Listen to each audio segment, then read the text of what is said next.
welcome back to my channel and welcome back to another Gothtober Recommends video. This week I am going to focus exclusively on books that are either BIPOC, LGBT or have disability rep in them. Now, if you've taken part in Gothtober before, you will know that we advocate for those three types of reads every year. We think it's really important to be reading diversely, especially in Gothic fiction, because those books are out there and they need promoting and they're great books. So this is my opportunity to tell you to go read these books. So I've got a mixture of books that kind of cover multiples of those things or are one of those things, but I will go through them individually and then tell you why you should read them. These are all Gothic or have Gothic tropes in them. So if you're not really interested in Gothic fiction, I don't know why you're here, because that is my entire thing. Like, I love Gothic fiction and I love these books. The first one I'm going to recommend to you is Firekeepers Daughter. You will have seen it in the thumbnail. Essentially, Firekeepers Daughter by Angeline Booley. This is an Indigenous murder mystery, essentially, where the main character has a physical disability. She is a hockey player, but she has an injury that means that she does not have full motion in her shoulder blades. She also is struggling with the trauma of having seen her best friend die. Now, this is a really interesting mystery. It's not a full procedural, but it has the Gothic tropes of a mixture of supernatural and reality, a mixture of the urban life that she lives, hey cat, and the more natural world that surrounds her, a feeling of isolation. What I really loved about this, other than the fact that it's an Indigenous author and I need to have more of these on my shelf, is the fact that she is an active protagonist. She wants to know what happened. There are drugs being sold to the boys that she cares about. There is a love interest that is incredibly toxic, and a whole bunch of other things that just make this a really interesting read. I got this, I think, the week it came out, and I don't regret it. But also, I will be recommending this in another Gothtober video because the way the butterfly sits counts as an insect, and one of the prompts for Gothtober this year specifically is an insect. So if you haven't got this on your TBR already, definitely try and see if you can find some space for it, because this is a great read.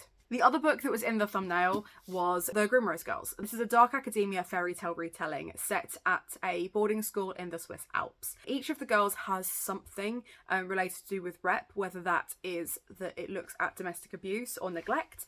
One of the students is neurodivergent, one is dealing with a physical disability, and there is quite a lot of LGBT rep in this as well. There are also BIPOC characters in this. So this one really does tick all the boxes, and it's Gothic, but essentially young girls at this school are being murdered and no one seems to be doing anything about it. So when a girl that is friends with these four gets murdered or dies in a mysterious way, they decide to take it upon themselves to find out what actually happened. It's very Pretty Little Liars Riverdale style, but with that true dark academia vibe of isolation, Swiss Alps, etc., elitism, money, things like that.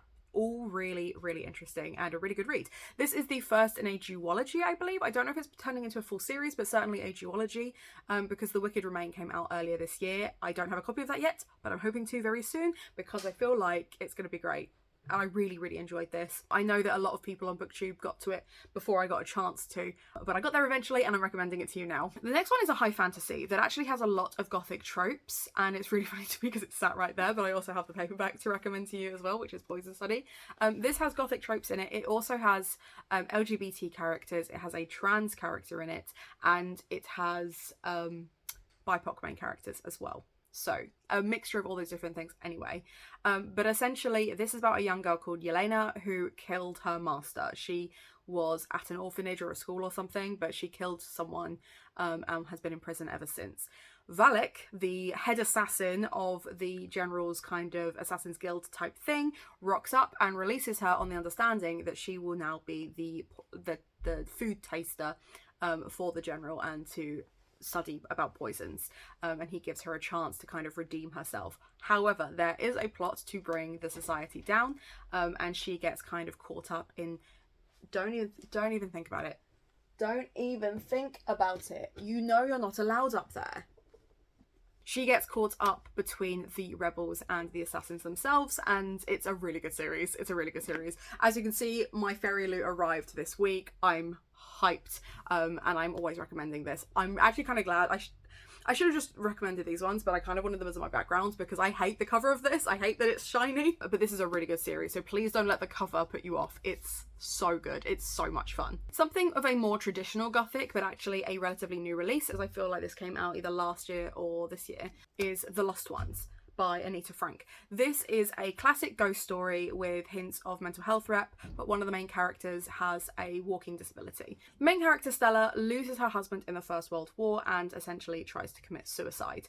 However, her sister saves her, so when her sister starts to see things or thinks that someone is trying to kill her baby, Stella feels obliged, more than just the fact that she's her sister, to keep her sister out of the madhouse and protect her, find out what is happening. Throughout the mystery, you're not entirely sure if it is ghosts or if it is a murderer or if it's a combination of the two. I really liked the general ghosty vibe of this. If you like more traditional Gothic, like the Shirley Jacksons or Horace Walpole ghost stories, this one is definitely one that I would recommend. It's a really good time. I'm annoyed that the lighting keeps doing that. It's adding to the vibe, but it's not what I wanted. I also really enjoyed the female empowerment in this. I thought that Stella as a character was really interesting. Again, a far more active protagonist than would have been seen had this been written when it was set, but I really like the vibe. And don't be put off by the fact that it's a post-war book, because actually I thought the combination of the two was really good.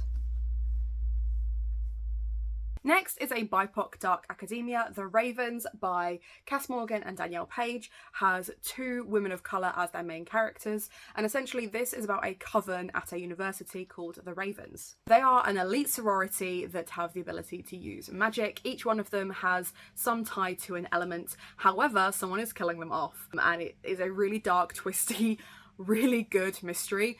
I made the mistake of listening to this in the car whilst I was driving at 3 AM. Dark, misty, genuinely couldn't see the car in front of me, nearly pooped my pants. It made it so spooky. The vibes were immaculate. I'm really excited to get to the Monarchs, which I have put aside in case I land on the insects prompts, because the Monarchs has butterflies, and as I said earlier, they count as insects. So yes, very excited to get to that one.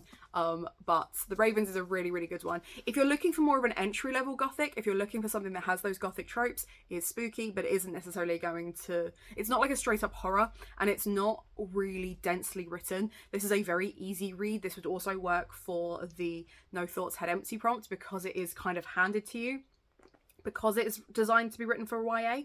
So I really enjoyed that, and again, would recommend it.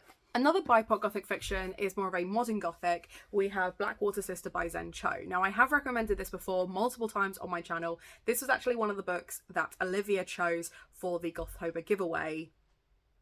Not last year, the year before last. And that was the first time I had come across this book, and I'm so glad that I picked this up, because I had another book by Zen Cho that I didn't give the chance, and I ended up unhauling before I even tried. This I really loved. This follows an LGBT Malaysian American woman who essentially goes out to Malaysia with her family. She doesn't have a job. She's not entirely sure her partner wants to be with her. She's feeling really depressed and is trying to help her parents rebuild their life in Malaysia. That would be fine. That makes sense. It's a very gentle, very lyrical opening. However, her gran then starts haunting her. She becomes possessed by her grandmother, who may or may not have ties to the mob, and it kind of turns into this wild jungle romp about then, and there's mafia insinuations, there's murder, there's violence, there's gore. It's wild. I loved it. I loved it. So if you want a faster paced novel, I would definitely recommend this. Give it the first few chapters though, because like I said, the beginning of it is a lot more gentle and lyrical, but once the story actually starts, there is no stopping. There is no getting off this ride. It is so good. But yes, really, really enjoyed it and would recommend, again, for LGBT and BIPOC reads. Another one that has LGBT and disability rep is As I Descended. Now, I have planned a video where I'm going to do, if you like one type of Gothic, you might like another type of Gothic. I want to recommend these two off the back of each other. I've done this before, but I'm doing it again because I love them both so much. Both of these are dark academia, Macbeth or Shakespeare retellings. Obviously, If We Were Villains is far more popular and common than As I Descended by Robin Talley, but if you like Macbeth and you like the kind of melodrama, machinations, Machiavellian vibes, this is immaculate. It also has supernatural elements, which this one doesn't, but I really like the fact that it has Latinx characters, LGBT main characters, and the main character, again, has a physical disability, so struggles to walk. It also has neurodivergent characters, I believe. This is about two girls who are essentially the top of their school, top of their class, but there is one girl just slightly ahead of them, and they know they could win this amazing scholarship if they can get rid of her. At some point, she falls out of a window. They may or may not be involved. Has that psychological and supernatural element, which I really enjoy, and is a really interesting dark academia. And again, like I said, if you like this one, I think you'd really like As I Descended. I don't know if I need to recommend this because I feel like everyone has seen it, but if you don't know If We Were Villains, this has LGBT characters in it, but essentially this is an elite Shakespeare-only drama school, and again, a young man ends up murdered. Did he deserve it? We're not sure, but what we know is this book is set 10 years later, and the man who was arrested and convicted for the murder has come out and is now talking to the police officer as to what actually happened. The Hollow Places has LGBT characters, it has insects on the cover, and it is a really fun horror gothic. What I really liked about this one is essentially this is about a young woman who has just been divorced. She is not feeling great about her life, so she goes to stay at her uncle's creepy little museum of oddities. When a strange package arrives, portals start opening up and there are monsters on the other side that will eat you. So this also ticks off the humans are delicious prompt. Really like this. This again is a really fast-paced one, and just when you think everything is wrapped up and everything is fine and everyone is safe, there's still 100 pages to go. Not stressful at all. I had a really good time with this, and I know that T. Kingfisher is an author that I want to try more of. Again, hopefully I will be able to this Gothtober. We shall see. And then finally, LGBT, disability rep and BIPOC recommendation in Catherine House. This is for the elite Gothic fans out there for you. This is decadent. This is slow paced. Nothing happens.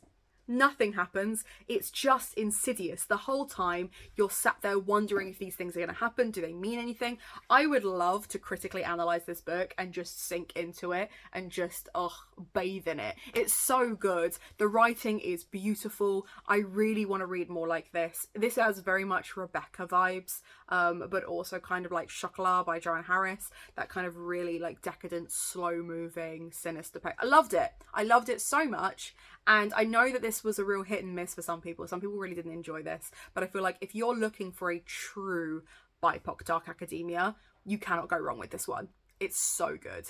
It's so good. So there you have it. There are my BIPOC, disability rep and LGBT books that I recommend for you this Gothtober. Like I said, I will be doing another video where I go through more specific prompts, but I absolutely adore all of those books. If they're available at Waypoint, the links will be down below. Let me know in the comments down below, have you picked your TBR already? Are any of these recommendations going to end up on your TBR? I'd love to know. If you just want to leave a skull to let me know that you were here, that is also fine. Treat yourself to something from Waypoint because it supports me and my content, and most importantly, have a nice day.